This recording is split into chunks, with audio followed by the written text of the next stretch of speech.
yhden, 2 tai jopa 3 biisiä lisää.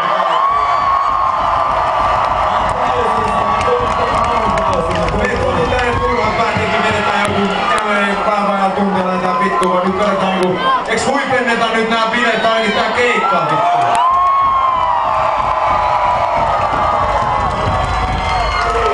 Seuraava biisi te tiedätte ihan varmaan.